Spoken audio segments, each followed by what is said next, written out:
According to reports by the World Poverty Clock, more than 2.8 million Ghanaians, representing about 10% of the population, are living in extreme poverty. The vast number are said to be living below the global poverty line. This means such people cannot afford to spend 10 Ghana cedis a day.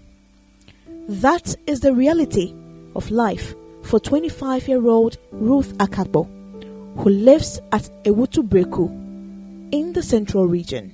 She is seated in front of her room, barefooted, with her 1-year-old baby lying on her thigh. It is 3 p.m. and Ruth has barely eaten anything.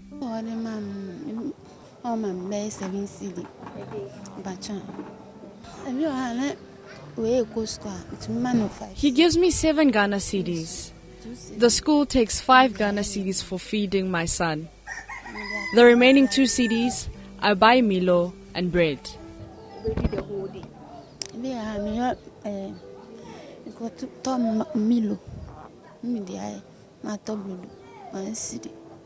whole day. Her husband, Francis, is a truck pusher and earns very little after a day's toil at the market. It is almost as if poverty is written on every crack in the walls of this house.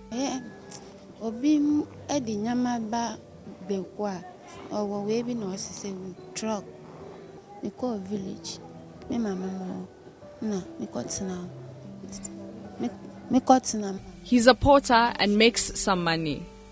He earns very little, so my mom sometimes takes care of me.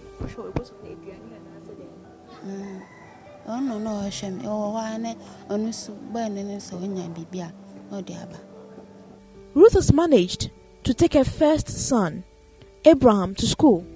During my interview with Ruth, little Abraham got home from school very hungry. All he could get was a mixture of gari and water without sugar. What do you want to eat? I want to eat rice.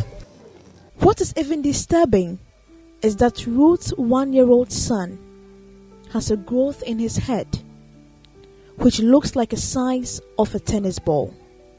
But Ruth and the husband are so poor they cannot take their little one to the hospital.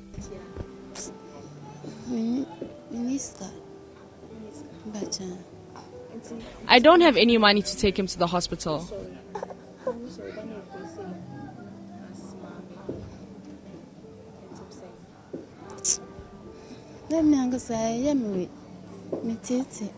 I'm very disturbed.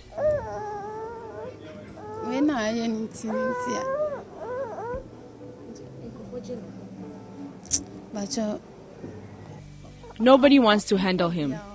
They say it's a curse.